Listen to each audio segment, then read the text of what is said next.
Lucas Cameron. He's a brother of mine, dear brother. Awesome. He came and spoke here last year. Many of y'all know Lucas Cameron. That's my country brother. He believes in Bibles, boots, belt buckles, and that other thing for the non-believer. The thing that he carries in his hand is for the believer, but he believes in stocking up on things for the non-believers. You get my drift. Live. I don't want to just say that and somebody might end up, saying that we promoting some type of violence. They already got us on the terrorist list, so I got to be careful with what I'm saying. Put your hands together for our brother Lucas Cameron.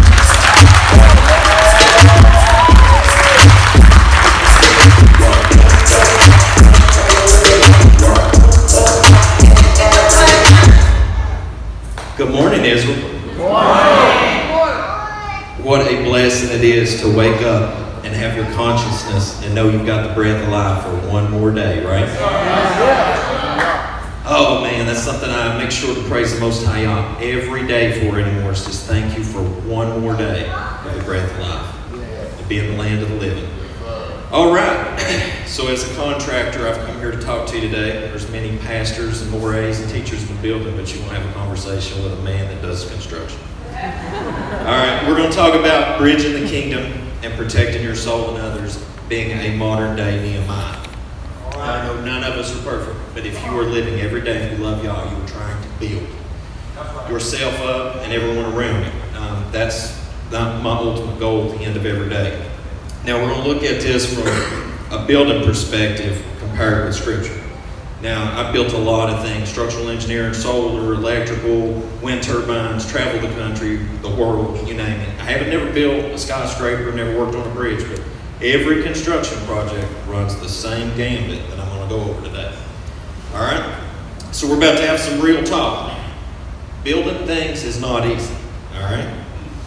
The first thing we're going to do is bid the job. All right? This is securing our permits and etc. All right? Now, when we all decide that we're going to seize the kingdom, we're going to serve the Most High Yah and try to make it into the kingdom, because we're all working for that right now. Yeah.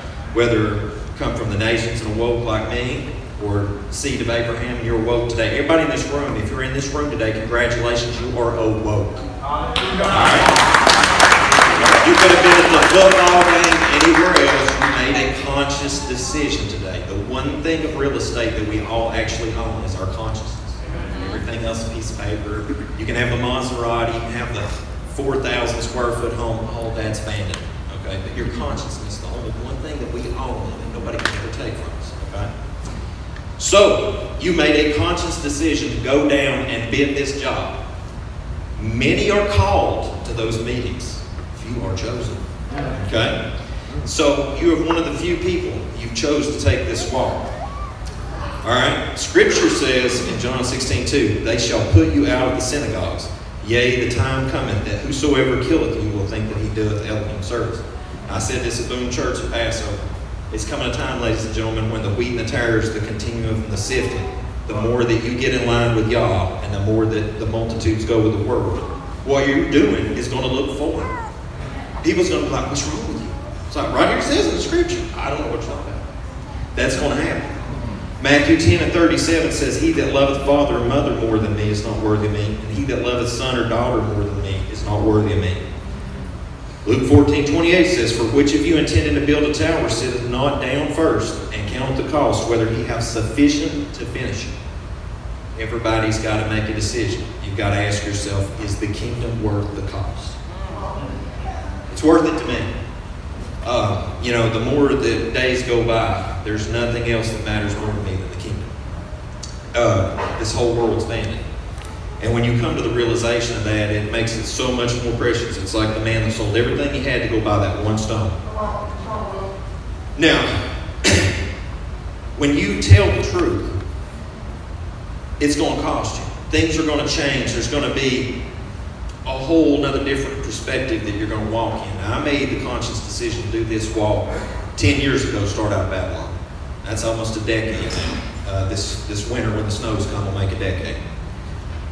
I watched the other day on my 34th name day, I got the memo from YouTube about 24 hours prior saying that anybody that teaches extreme doctrines, extreme histories, things like that, the true nature of the world we live in, and many other things, they're going to pull your YouTube content.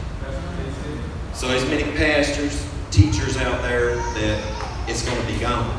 That's a last bastion of truth for a lot of people. YouTube and a lot of social media platforms, that's important. I encourage you, if you follow my YouTube channel and ministry we've done for years, download anything you want. Free. Do whatever you want with it. Re-upload it, share it. I don't care. The time is coming when the truth is people's trying to shut the truth down. Now we got a plan because the struggles are ahead. We've got to build in the meantime of this. And we need to do what Nehemiah did. There's 3 types of people you're going to build with in this world. I promise you. You're going to meet all 3 of them. I have many times over. The first one is exactly who you want by your side. Nehemiah 4:17. They which buildeth on the wall, and they that bear burdens with those that laid it. Every one with one of his hands wrought in the work with the trowel. Got the trowel going over here putting the stone up, and with the other hand held a weapon. We need to be ready to protect the people that's out there telling the truth.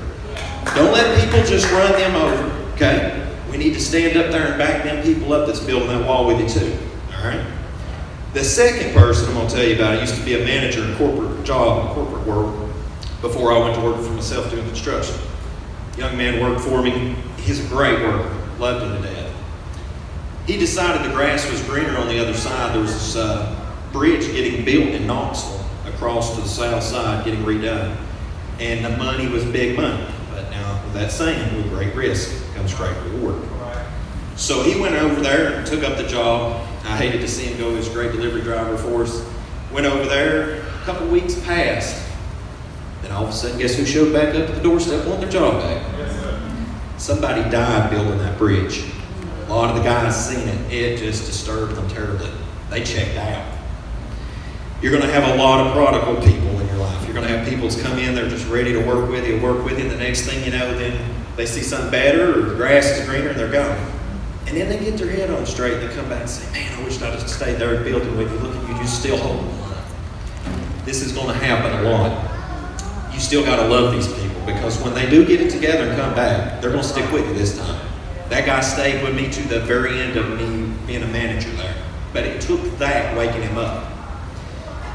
The last group of people you're going to work with is people that you're not going to work with or not going to want to work with, but they're going to be there. Nehemiah 3:5 says, and next unto them the Tekoites repaired, but their nobles put not their necks to the work of Jehovah. I want to do everything I can to honor the Most High, His people, and those of the nations that wake up. I want to help bring them over to the truth as much as possible because the book of remembrance, that's what we want to be wrote. All right?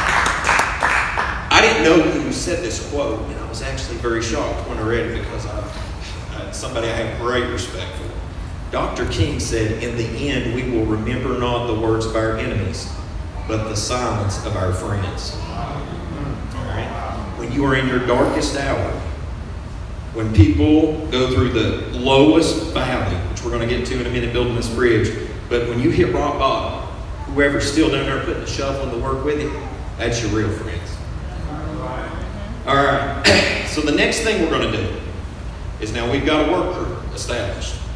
We got to get materials. What are you building with? People talk about faith often, but they never talk about putting it to the work. Faith and works. Joseph built granaries. It saved the heathen and Israel. Noah built a boat. People had an opportunity to get on it. They missed the ticket.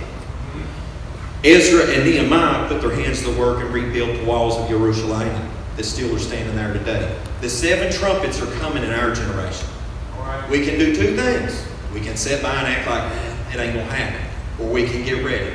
Because the time of trouble is coming upon the earth that has never been since the beginning. This is our generation. If you start looking at Scripture, especially 2nd Ezra, I'm going to touch on here in just a minute. The next thing we're going to do is we're going to view the job site. I look in Revelation often. I'm like, what is this work going to be for? See multitudes gathered around the throne and multitudes, nations, and tongues worshiping. in the very end, and they've made it the new kingdom. That's our job site we're working for. And the physical job site, we're building a bridge right now, gapping, so that people can come across to the knowledge of the truth, getting out of ignorance. It says in Proverbs 29:18, where there is no vision, the people perish, but he that keepeth the law, happy is he. Now, the last thing, right before we get into the actual construction portion, is we're going to have our personal protective equipment. Anybody who works in jobs out there know that's PPE. We got to put on the whole armor of Yah. All right? Steel girders up there, hot asphalt, welding. There's a lot going on there. You got to have hard hat, safety glasses. We got to be looking through the right set of lenses. Can't let them fall over. So, we get to the construction now. We got building codes. National Electrical Code says don't put that electrical outlet under the sink for obvious reasons. The Torah is our building codes. We got to consult with a specialist sometimes. Sometimes there are special situations that's coming up that the prophets, the specialists, have told us about. And we got to move through this build process very careful. 2nd Ezra chapter 14:22. I want to read it from the Et Sefer. Says, but if I have found grace before you, send the Ruach HaKodesh unto me, and I shall write all that has been done in the world since the beginning, which were written in your Torah, that men may find your path, and that they which live in the latter days may live. I encourage you to read 2nd Esdras. It is so applicable to the times that are at hand.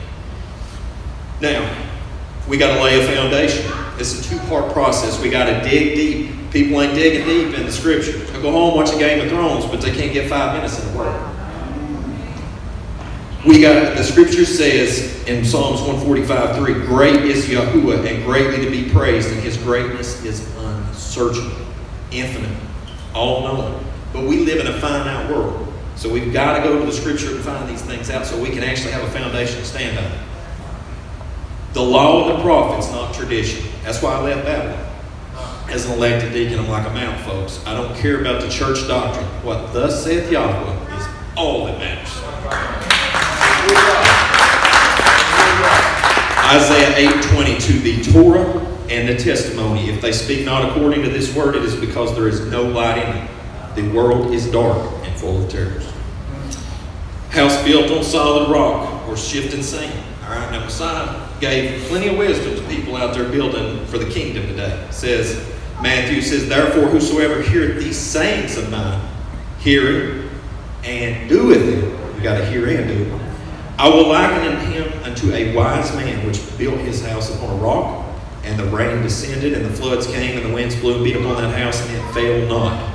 For it was founded upon a rock, and everyone that heareth these sayings of mine doeth them not shall be likened unto a foolish man which built his house upon the sand, and the rain descended, and the floods came, and the winds blew and beat upon that house, and it fell, and great was its fall. Ladies and gentlemen, we all want to stumble and fall at times. It's how you get back up that defines you. All right? You got to stand on the word. Now we're going to get into the hazards. All right? We're almost to the point where this construction is going to open up. People can go across this bridge. When you're working on a bridge or you're working on construction now, you got to put the caution out. You got to put lights out. You've got to work through the night. Sometimes it's a 24-hour process. Scripture says, "For nothing is secret that shall not be made manifest, neither anything hid that shall not be known and come abroad." Don't worry about who's watching you, because I'm going to tell you, there's people going to try to tear you down when you're working for the kingdom. Do it in secret, do it in darkness, because whatever you're doing for the kingdom will come out in the light eventually. And while you work secretly, nobody can attack you. All right? Lock out, tag out. We don't want somebody getting hurt. Somebody's out here welding on this thing, and somebody wants to go messing with electrical, okay? We got to lock it out, tag it out. It ain't the people's wanting to tear you down. It ain't the people's wanting to get in your way. It's to protect them from doing the wrong thing. Sometimes people have great intentions, but that's not their call. I'm a builder. I'm not a pastor. So I know I need to stay in my lane, which we're going to get into here in a minute. All right? And it's not that they mean that, but you can build together. We just all got to know sometimes I don't need to be dabbling in this. This ain't where most of y'all needs me right now. That's why you got to lock it out and tag it out. Now we got to go through the valleys to get on the mountains. I worked in a job in Alaska. We went across a 400-foot bridge. That ravine was just, you're gone if you go off there. And they didn't used to have guardrails. It was a rough bridge in Alaska. But sometimes you got to go, anybody in here, if you have not went through a valley, it's coming. All right, you just can't get past it. All right, I went through a many of them.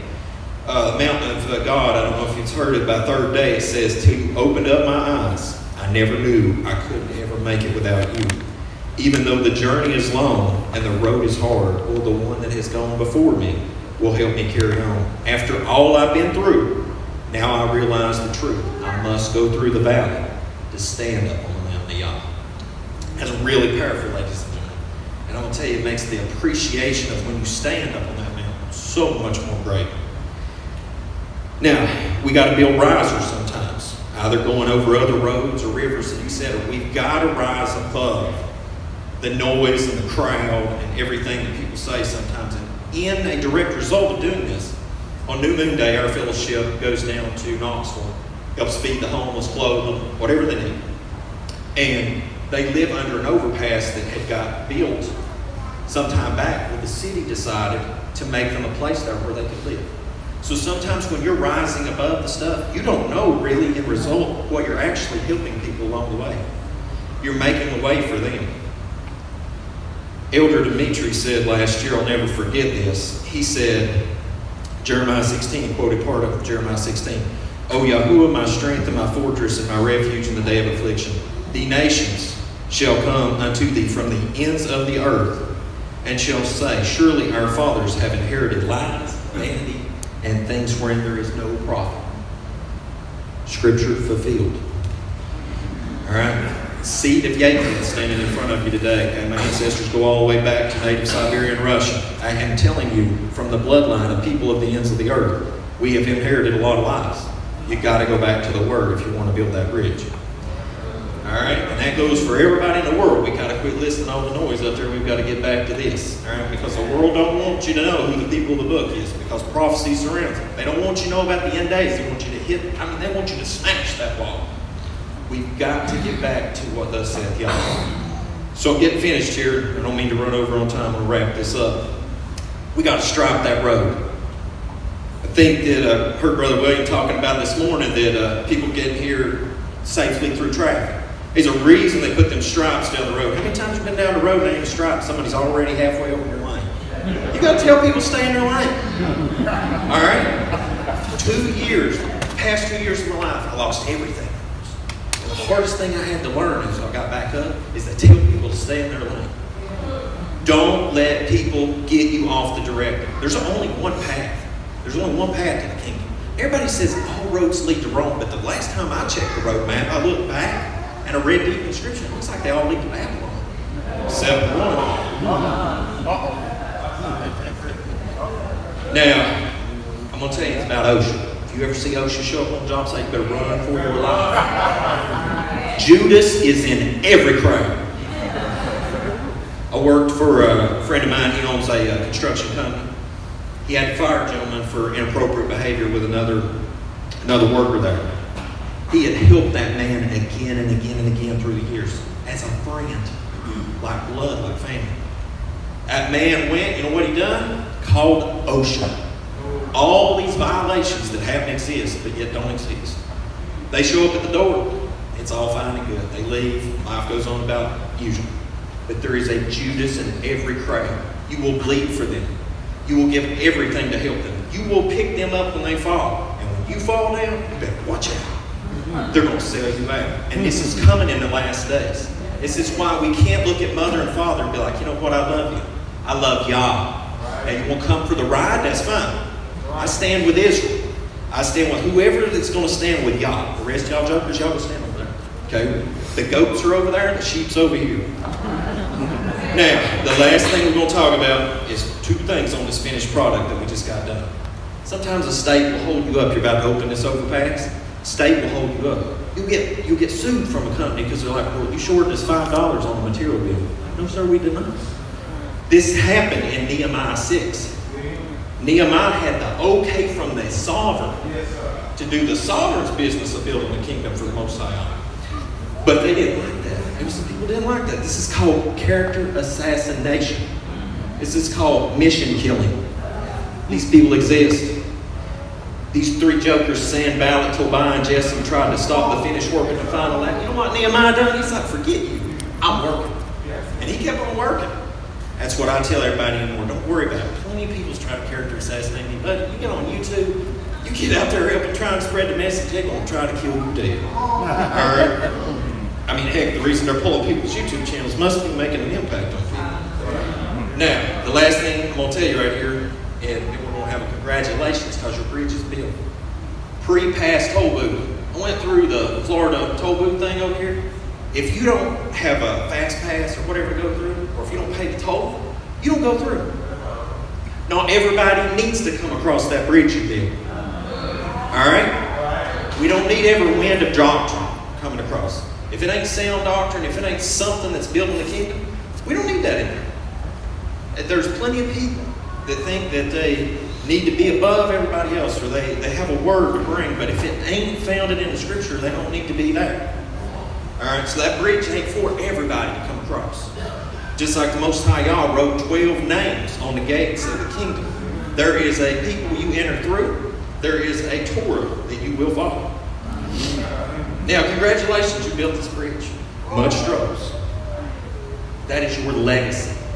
The people that you help bring across, the path that you've built that's got you across through the Most High Yah and faith in Messiah, that is your legacy. It won't be your sports car. It won't be your house. It won't be if you had 30 kids and half of them grew up not following Torah. It won't be that. The only thing you'll have left at the end of the day is your conscience to give to the Most High Yah as an offering. That's it. Spirit and truth worship. That's all He's wanted at the end. The flesh ain't going to matter. How much your status is in the public, how many Facebook likes you got, it don't matter. All that matters is the conscience given to the Most High Yah. The last thing we'll say is sometimes you do have to tear that bridge down. The day is coming, the Most High Yah is going to demolish the bridge from this world to Him. Many people's going to miss that boat. Don't be them people. All right? There's a reason bridges get burnt. There's a reason wrecking balls come down. It's because everything can't come into the kingdom. He's very clear on what's coming in the kingdom, what's not. We look in the scripture, Lot's wife was turned to a pillar of salt. She couldn't let go. The Hamites, here we see the Egyptians try to cross the Red Sea. I don't know if y'all know this, but Ron White, an archaeologist, they done a survey. There's a land bridge under there where the water peeled back. Not everybody got across that bridge. All right, it come down before Egypt come across. The wicked will be turned to ash, and the righteous tread them under the feet. The wheat tares separated the world, and all its elements burned up. This is to protect the good fruit from the bad. Ladies and gentlemen, we're one conscious decision away from being bad fruit. I worry about that every day. That should be our meditation to uplift our brother, because we're here at James 1:1. That should be the uplifting of our brother. Keep me in check. When I sin, man, don't beat me in the ground, but tell me. Please, I want to get it right. At the end of the day, we have either labored for the kingdom or we have labored in vain. There is lots that the world has to offer, but it is only for a finite minute. Eternity is forever. I don't want to miss that. I don't want you to either. Hope the Most High God bless you, keep you, show you favor, and give you shalom, Israel. And as always, I say on the YouTube channel, I love all of you, and I hope you have a most precious, blessed day in Yahushua name.